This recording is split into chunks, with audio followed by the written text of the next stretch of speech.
Good evening, everybody. My apologies for being late. We are quite late today, but that's because we were let down very badly by networks. I'm Bhaskar, representing Free Press Journal.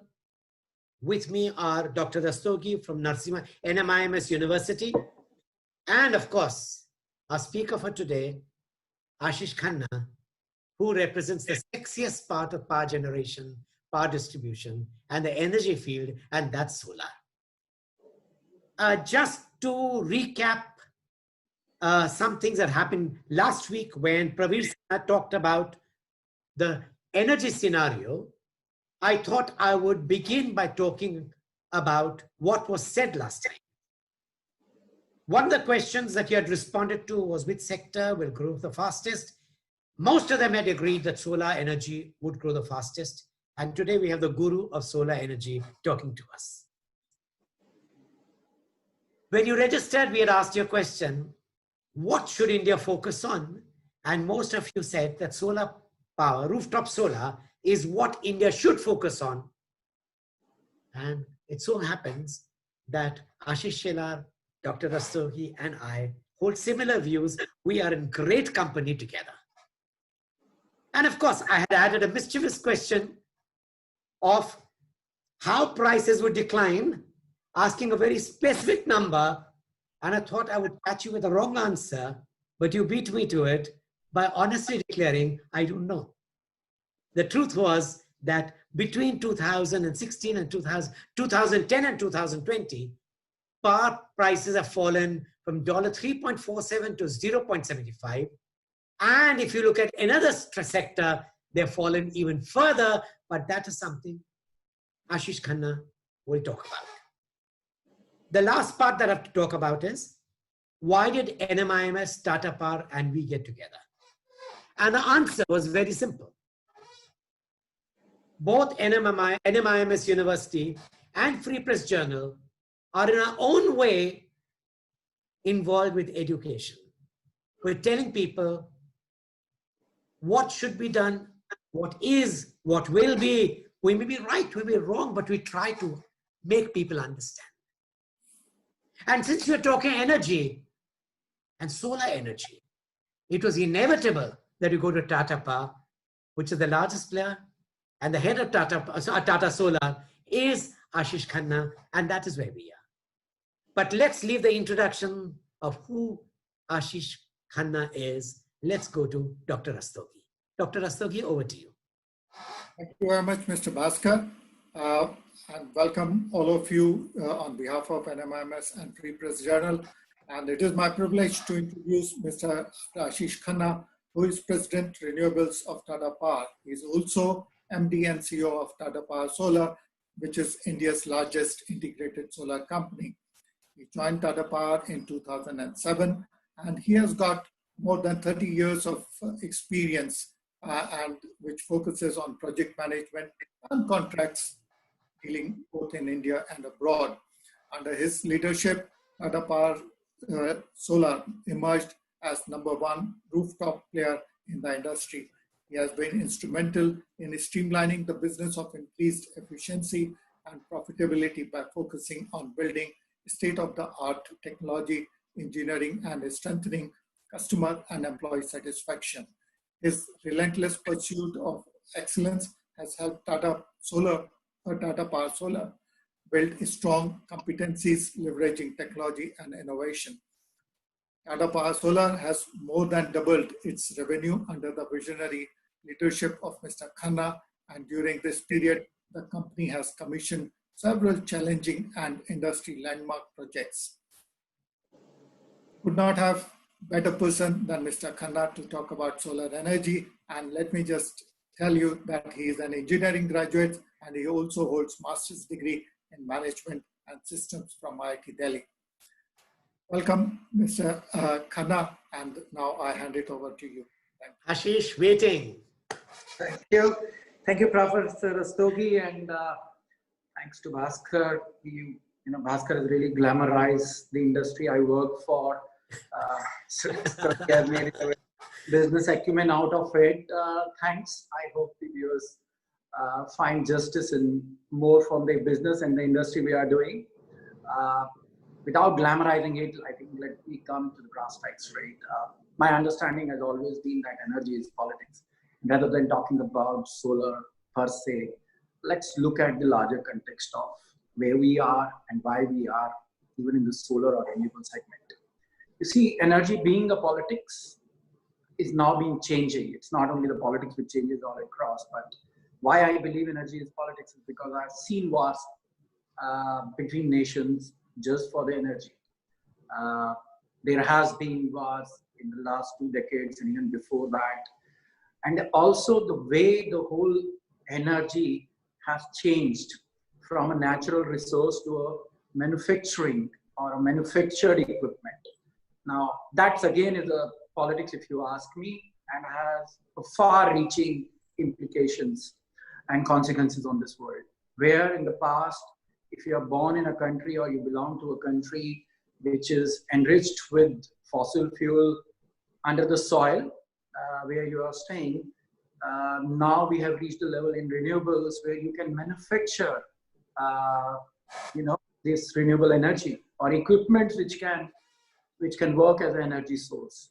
Let's also see how the energy mix is changing in the last few years and how it's going to go future.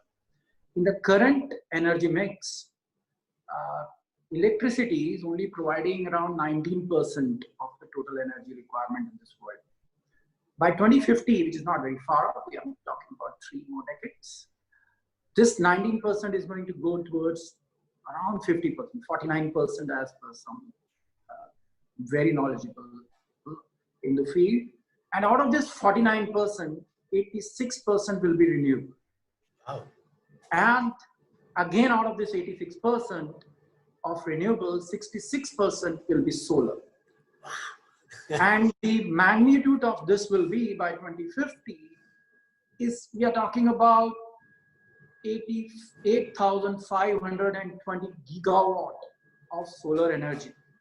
Let me give you the dimensions that if I have 100 gigawatt of panels in the current technology spread across in any place, then with this 100 gigawatt, I am covering one Switzerland completely, only with the panels. You won't see anywhere else other than the panels on the top of it.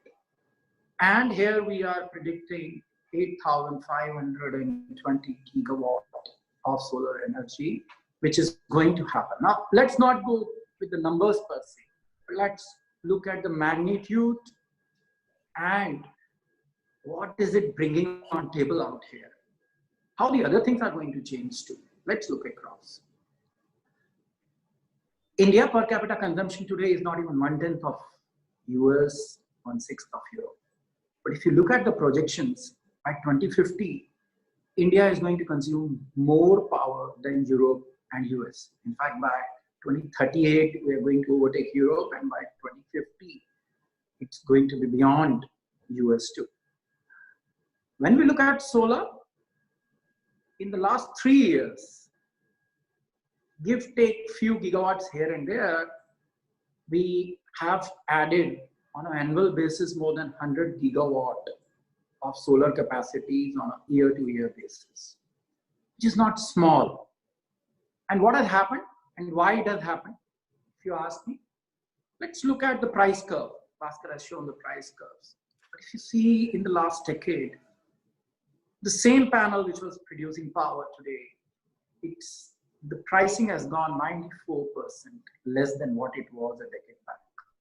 Fossil fuel power, you keep on hearing crude, Brent, and coal costs versus dollar and all that. Nowhere else in the energy segment, you have this sort of advancement in technology which is helping the cost and the prices too.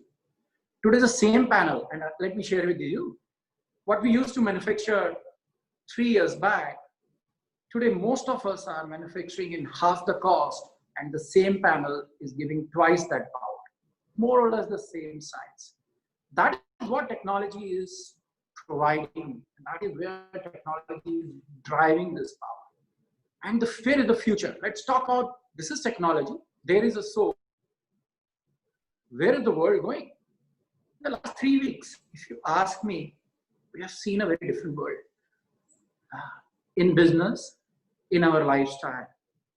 I've never come across more digitization or technology adoption in my life, in my business, and in this country and across the world than what I have come across in so many years. There has been a study which says that in a working space, what was projected to be achieved in 10 years has happened in these 3 weeks. Now you can call it disruption, you can call it adoption, but at the end of the day, that is the world is. That has happened. So the speed, and again I'm saying whatever I shared with you about 2050 can be achieved in a much shorter time frame because of the way the world has changed. One pandemic has made a huge difference in this adoption of technology and digitization. And what does digitization mean? Now today, what is happening? In a normal circumstances, the three of us would have been sitting chair to chair. We would have 300 participants in front of us. There would be just a power required for a particular lighting and some speaker system. That is all what was required in an enclosed area. Now today in this digitization, what is happening?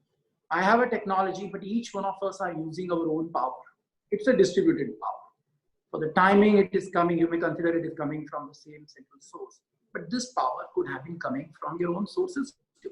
So if this is the way the world is going to change, and if this is the way I am going to interact first time with Bhaskar and first time listening to Professor Rastogi, then I need to have more investment in the way I need power. My power consumption is going to go up. The digitization is going to go up.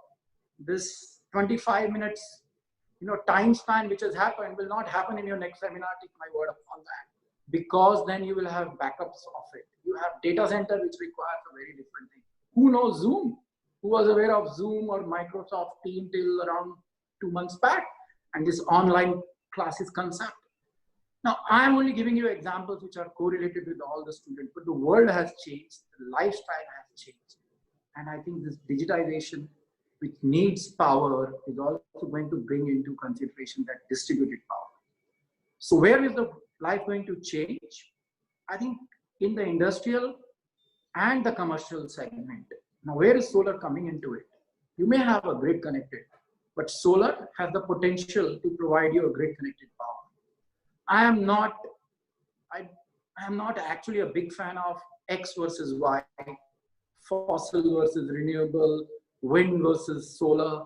But I believe that today's solar, if you look at the optics of the tariff which solar industry is providing, and these are 25-year flat tariff. It doesn't depend on the foreign exchange rate or the cost of coal, imported coal or your own coal. There's no variable cost when we are producing solar power at the grid level. And this cost today, where is it going? It's going to a cent, less than a cent as being showed out there, and in India, somewhere close to 2-3 cents.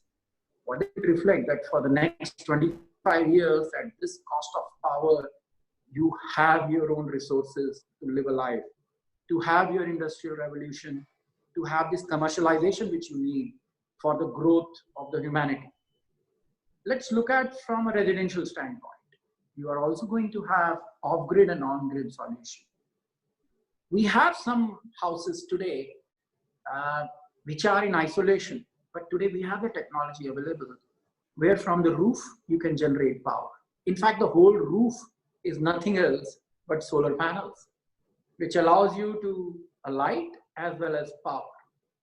The load profile of your house or that establishment, which could be a commercial or industrial establishment too, but primarily at a commercial establishment, can actually meet with the generation as you have the predictability with respect to what power you are going to generate out there. And with this storage, where again we have seen 85% of the cost going down in last 1 decade, still being higher, but it's going to go dramatically low in time.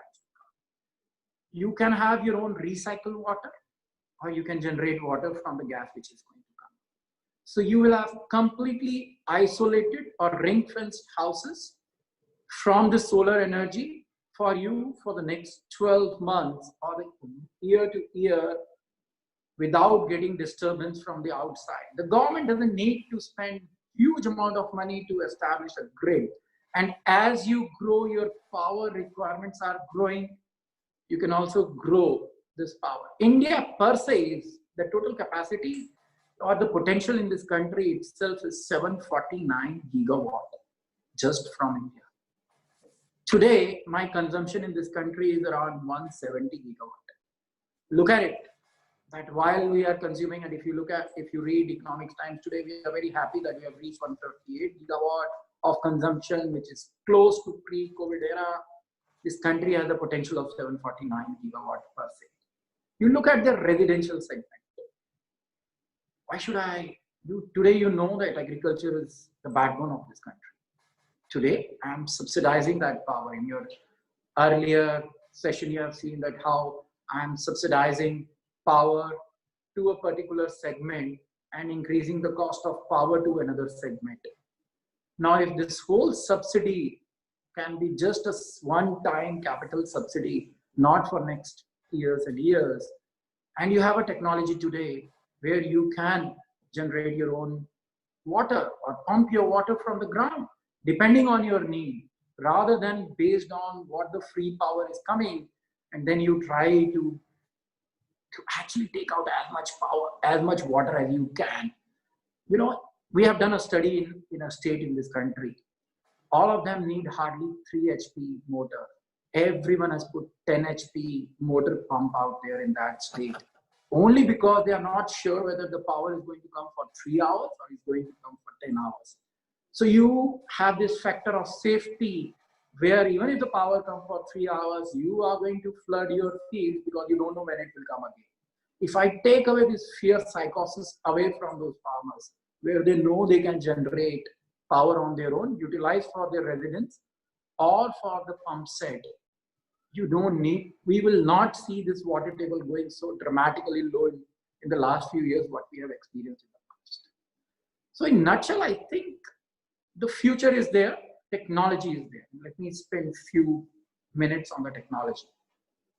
You know, as Bhaskar has glamorized, even today, we have technology and we are producing it too. I won't use the words which he has used, but you have, I would say, the watch straps, which can charge your watch. They are simple perovskite-based technology, movable straps, which as and when they go to sun, generate power, which is enough for that watch to run for next 25 years. You have these laptop bags, which can charge your laptops whenever you are in a metro or out in parks working out there. All of these products are available. You have EVs here. You know, the whole IC engine on which I grew as a mechanical engineer is now going to be substituted. I think by 2038, the number of EV vehicles are going to outnumber the IC engine vehicles. So we are still around 18, 20 years ahead, behind it. But then again, you need a distributed generation. You don't need major grid power for all of it. You need power at your convenient place. And you have sun in this country, which you can do, and then you need a storage out there. So I think on a glamorization part, there is so much which is available. I have technology where I can actually print solar cells, even on my jacket, even on anything you feel like you can print it. We have technology, some of it we are manufacturing. As Tata also we are manufacturing outside this country, where you're just folding these solar cells and pasting it at any place you feel like. We have buildings here which we have used with the current technology of the modules, and that has been used. Come to our manufacturing plant, 375 kilowatt is coming only from the facade available at the building. But more importantly, we have a rooftops. More importantly, there is enough power which can be generated out there. We talk of perovskite, we have CIGS. Today, when we look at most of the capacities have gone from multi-PV to monopack. I don't want to, talk a lot about technologies per se, but all I am saying is the same panel, the more and more investment is coming, and it is not making it expensive. All these glamorized products are going to be a reality in next 4 to 5 years' time. The jury is only out for the time frame. We all know how the satellites have been working for for so many years with the same solar power. That's the only power which they utilize. They have the advantage of no night out there, and hence the storage capacities are not required for that. But I think a lot is also important that each country has to look at where should they invest it with this power which is available with them, especially for India too. Should I invest or have in areas where I need it most, or I create just these rivalries between fossil fuel versus solar power and have this price tug war which I have seen? I think an important factor for this country and for this future, and this is for all the audiences, that we have to look around whether we would like to be a lead adopter of technology, whether we like to remain as a jugaad country. We have books written on jugaad, or we try to invest in areas where it matters us most, and there we can leapfrog. The best part about when your technology is changing so fast that any time you put your investments in, you are not late. You can leapfrog from any other country, you can leapfrog from any other technology. Our roofs, because rooftop has been a specific area which has come out from the audience, our roofs are very unlike European roofs or any other place in the world. Our villages doesn't have that sort of roof. Should I load them? First, I support them because I have to put a modules on the top of it, or I invest in those technologies where I don't need such heavy modules on the top of it. Our requirements are unlike the heating requirements in many other parts of the world. I can be, India has this distinction for centuries to be a country where there is a knowledge of self-sufficiency. Atmanirbhar is very different than ring fencing everything else. It means that we should have technology which is self-innovative and it is enough for me. But then when it comes to enough for me, I don't have to first look at someone else's lifestyle, change my lifestyle to that and then become enough for it. I think that is where we need a change on this. We have amazing technology available with us. We are fortunate enough that solar in this country is available in such an abundance. We can have grid power, we can have rooftops, we can have microgrids. Now today when we see in this pandemic, we have also seen a challenge of these migrant labels going from X to Y, X, Z happening. If I have this distributed generation at the villages level and I give power to them, look at the entrepreneurship that this country possesses, each one of us. Can't we exploit that? And I'm not saying exploiting them per se, exploiting the resources available there in the hinterland with this energy which can come from solar, can use by all these, so many new entrepreneurs. And we can generate revenues at that location itself so that we don't have these migrant labor problems. Again and again, I'm saying India has been fortunate to have this solar power in abundance. Fortunate that we have a technologies today which can solve most of the, not only the energy needs, but the needs where this energy can be utilized for the real cause required by our society, required by our community, required by the people of this country. And if we invest in them rather than just copying something else, that's the limited point I have. Thank you very much for this wonderful overview. Dr. Rastogi, you have some questions. Yeah.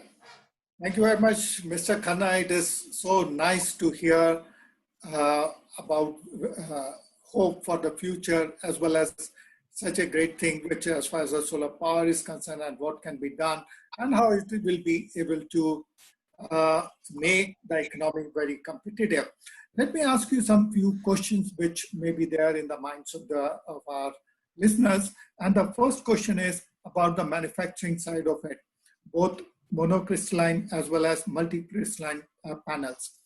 Why is it that we, or rather not why, but when do you think that India would be able to produce these panel competitively?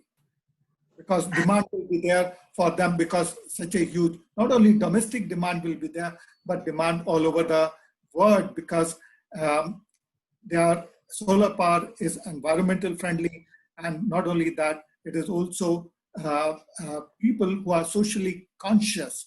They are thinking and going as has happened in Europe. They are going for it, and hence, in my opinion, I think that there will be huge demand for these panels, and there is opportunity to manufacture them, and what is holding us back. That's what I would like to know from you. Well, see, Professor Rastogi, there's nothing which is holding us out. Like, we as a company are manufacturing it from last 30 years. The point is why we have not reached the scale where we should have been. I think that's the point out here. And when you say competitively, I think it's very subjective. You know, we always say that there is a difference between a cost and a price. Are we pricing it on a cost plus basis, or we are facing competition where the price is very subjective irrespective of the cost? So there are 2-3 factors. Like, let's understand it. As a country, you know, the competition comes with a scale. You become competitive when you are investing in technology, especially in this particular way. You are investing in manufacturing to bring up to a scale, not only for the final product, but all the upstream and downstream items too. It cannot be one panel which can come at the end, right? You require the glass, you require the aluminum extrusions, you require paste, you require cells. For cells, you require wafers, you require ingots. Now, where is the competition coming from? The competition is coming from certain subsidies which are provided to them. Now, each business in this country has grown like this. If you look today on the automobile sector, I keep on giving that example. In 1990s, we were in the same place in the automobiles too. At that time, we ring-fenced ourselves. There were punitive duty structure which was put across.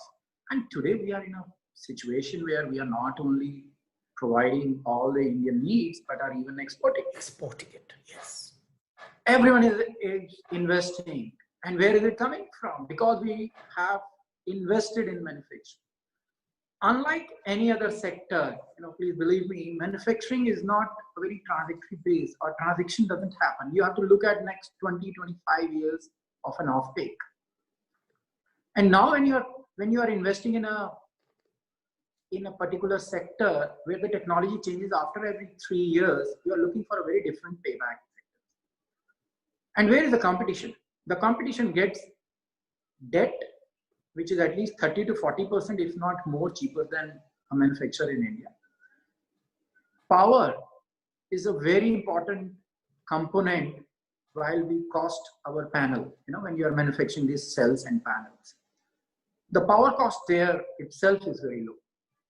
Then the general infrastructure which they have created in the last many, many years has been so good that even those tertiary costs and secondary costs are very low out there.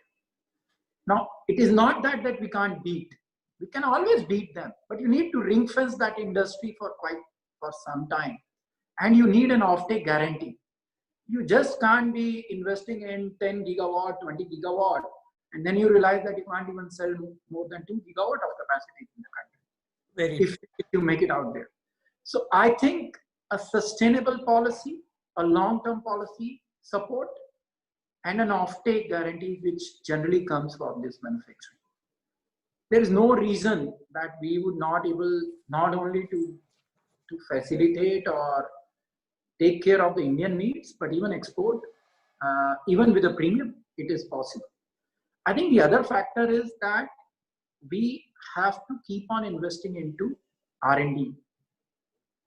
As a culture, we go into more of a jugaad or a lead adopter of technologies, like I said, rather than investing in technologies. And again, you need a policy framework which helps in that. Otherwise, one industry can do only this much. But when we have a collective industry, government support coming onto it, and in few years' time, it will come through. You know, if you look at it in the last 4 or 5 years, what has actually propagated solar is the tariff.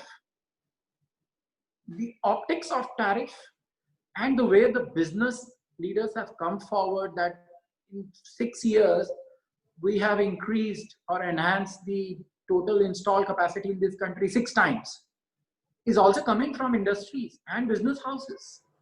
There is no reason that most of them, all of them, and many others will not invest if there are business opportunities on the other side. Everything is available, everything is possible. You just need a policy enablers, and I think each one of us will able to do a great job. It is also important. I will tell you why. Because we are today making a product which is guaranteed for 25 years. Imports doesn't help.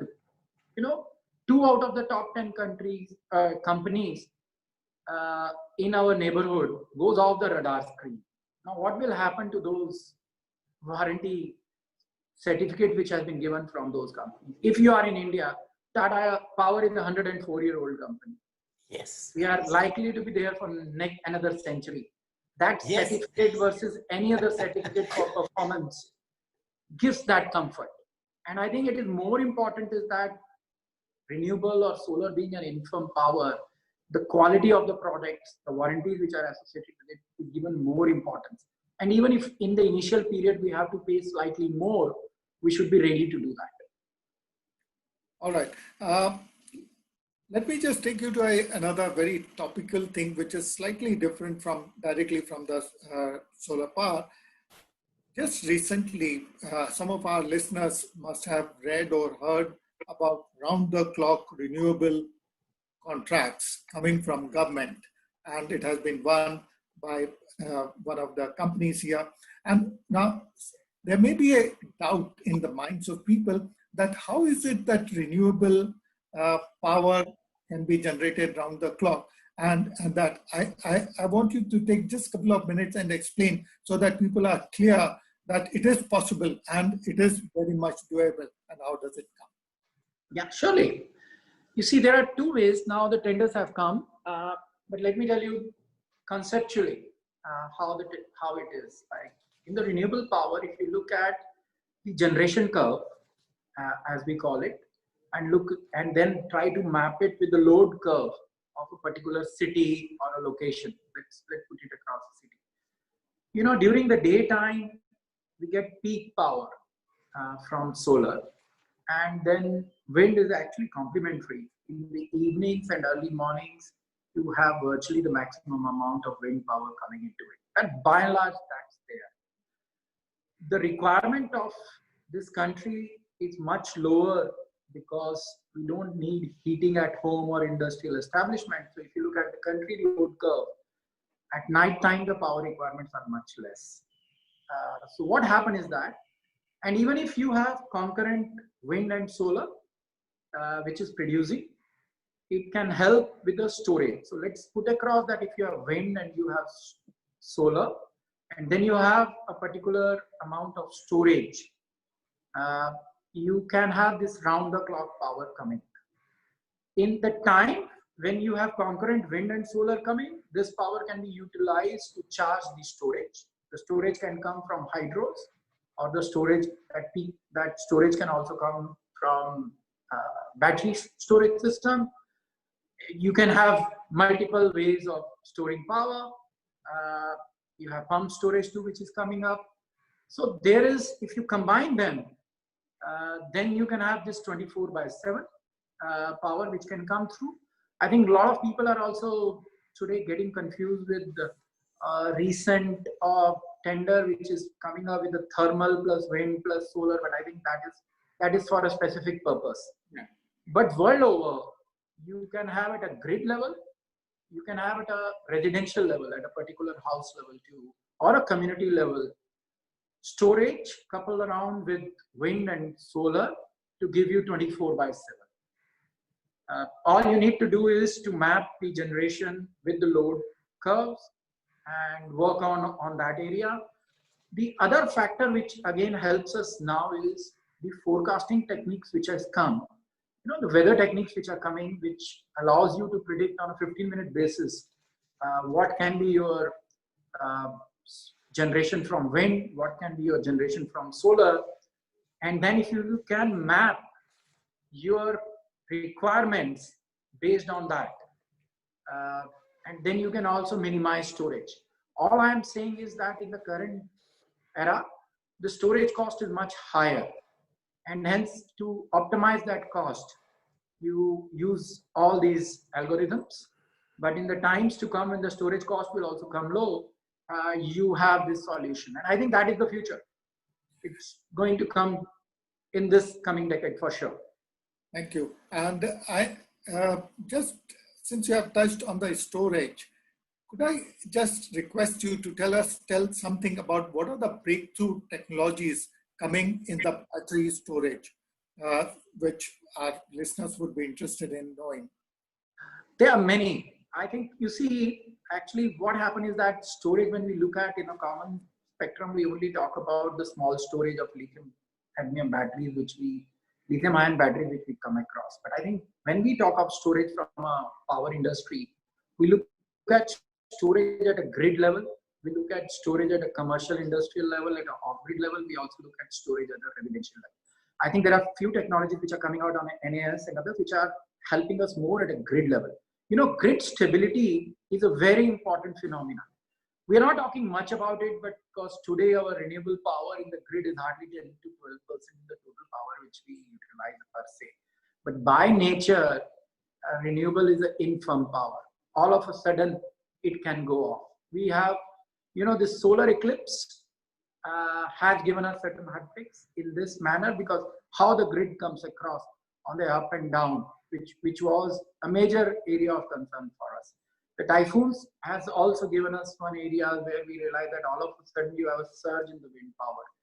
Now these are giving us, I would say, a sample on how do we look at the grid. And the grid storage is more critical today because the way we are embracing solar at a grid level or wind at a grid level, that has become a very important factor. We are not having much of a hydropower with us, and we are also not having cross-country grids.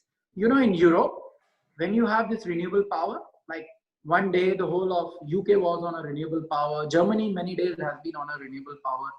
They have this advantage of a cross-country grid, and you have a lot of hydros available which can give you power at a very quickly. You know, to ramp up a thermal power plant, you virtually need hours and hours and days. Where to ramping up in this part of phenomena, you need a hydropower. I think in the times to come, lithium ion will be the game changer at a small scale and at a bigger scale. Again, the fact remains on what does our country needs. I also feel that this lead acid has its own advantages, but I think my sense is lithium ion primarily from NAS, from cadmium, are the technologies which are going to be there. But the main challenge is not technology, if you ask me. It is the cost and the projections, how it comes. Now, since you have talked about can I take a few more questions because we're running out of time? Okay, last question. Since you have talked about the cost, what do you think is going to happen to standard investment in last 10 years? Because, you know, Mr. Bhaskar showed you that how the cost has gone down. So the people who invested in the technology about 5 years, 6 years back at that cost, how are they going to recover that cost? Who will pay or who will bear that cost now? In your opinion. Professor Rastogi, I think, you know, you have to look at it that most of the investments which were made but tied up, you know, power is generally tied up here. And what I think Mr. Bhaskar has also shown across is the cost of power which has come down. Power in this country is generally tied up for 25 years as a power purchase agreement. And that per unit cost of power which was tied up has taken into consideration the cost of capital at that particular. So it is going low. So they are not stranded assets. Stranded assets come when the technology shifts. Stranded asset will happen that after 25 years, when these assets will not have a power purchase agreement, then it will become a stranded asset. I think companies like us and many others are also now started investing in what do you do with those panels. There is enough material which is available, and very expensive material like silver and many others, which is possible to be extracted from those earlier technologies, which can recover a lot of those costs. So I think that it is a misnomer that they are, with technology, they are going to be stranded. They are going to produce power, and as per that agreement, they will be paid as per that. So we won't see any stranded assets as we have experienced in thermal. I think there is an apprehension of what has happened in thermal will happen here and now, but you don't have a variable cost here. Yes. Bhaskar. Can I take a few questions here? Because we are actually running out of time, and there are lots of questions that have already come in from the audience. The first question is, with the crisis taking place in the world, especially between India and China, will supplies get affected? The point is, will supplies will get affected is difficult to say. But I think that what we are hearing is that on a long-term horizon, the government is looking forward for made in India and more of products made in India. And it is not only for panels, but even cells. And, it's not only the modules. We glamorize panels, we glamorize modules, there are inverters, and there are many other products which are coming across from the country. I think in a short term, it is possible. But generally, you take around 18 months to build a project or 12 months to build a project. So it could be a short-term phenomena. But on a long term, with this policy initiative which we are hearing, which are likely to come, I feel India will be a Atmanirbhar very soon. Excellent. The other question, which of course is a very general question, is what if we capture all the energy of the sun? And here I can just mention one thing for the audience. In 2010, there's a project called Desertec, which of course Ashish should be very familiar with. And that time that said, if all the energy of the sun could be captured in 6 hours, you could light up the whole world for the next 1 year. Just 6 hours of energy. But that was pre-LED days. That was pre-current technology days. What's your estimate now? No, I think I have no estimates now. If you ask me, I'm looking for a day, which I hope and happen, may not happen in my generation, maybe after 1 or 2 generations, where I don't need anything on Earth. I don't need to cover this Earth. We will have some receptor, and there is a technology available. It's only the transmission which is very expensive. Where I will capture sunlight outside, from our world, and like a satellite, we will transmit it to the countries or to the houses. Directly from there, there is no night, there is no day, there is no loss of radiation because of atmosphere. That is where I think the world is moving. That is the most, Mr. Bhaskar will again say that is glamour, but that's not glamour. It's not glamour, it's reality. It's a reality, which I think that technology is there. Yes. Let's understand that whatever we are seeing today is available. It is only the cost which is exorbitant. And the moment we have this cost barrier broken up, when even today I don't need transmission lines to transmit power. That has come. Maybe at an expensive state, but that has come. Now tomorrow, when I have this cost-effective technology and I can capture sunlight up in air without any losses because of our atmosphere, and then just beam it down, that's the best thing. That is going to happen in 1 or 2 generations for sure. Okay, 2 more questions, and then my questions get over. 1, what are the major risks for the solar industry? May I suggest 2 possible answers? 1, government's ability to honor contracts in solar. Investment made in the past at a certain price, and the government wants to change the contracts today. Now, that is one risk I perceive. Your view on risks? Now, I think let me put it across out there. I think again, we have glamorized solar and there's too much of optics out there. I think there is a technology, there is a business, there is a need. I don't think so anything will go wrong.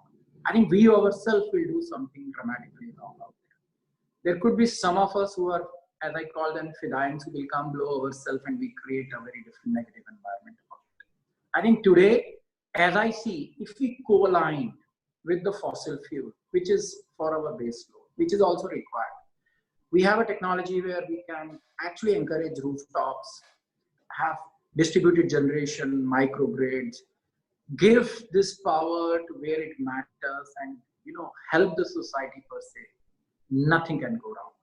I think we have lost that point. While there are some facts about PPAs being renegotiated and all that will come up, but I have immense faith that the agreements will be honored.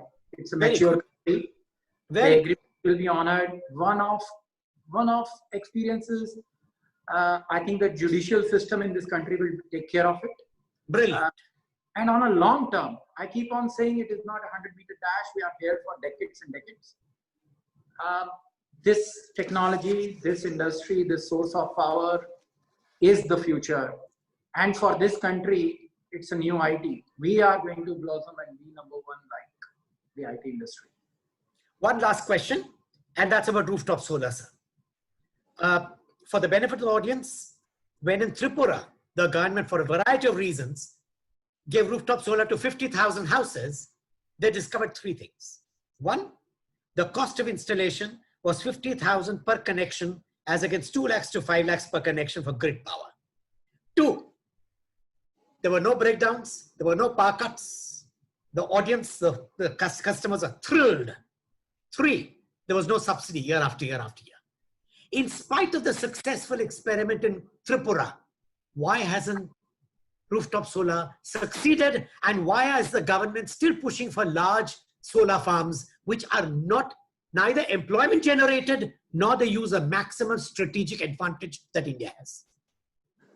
I agree and I disagree on the last point, because even the connected solar parks generate employment and are required for this country. We are using the barren land to generate power, and it generates employability. If we are utilizing our own cells and modules, you have even more employment coming from it. Okay. Having said that, coming back to the point of rooftop, I think you have to look at a win-win solution for it. Currently, where is the maximum revenue coming?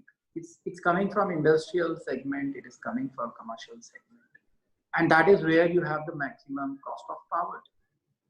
Now, and the residential, which is being to a large extent subsidized. If you take away these constituency from the distribution companies, what are they left with? They are left, otherwise also they are not in the great shape, right?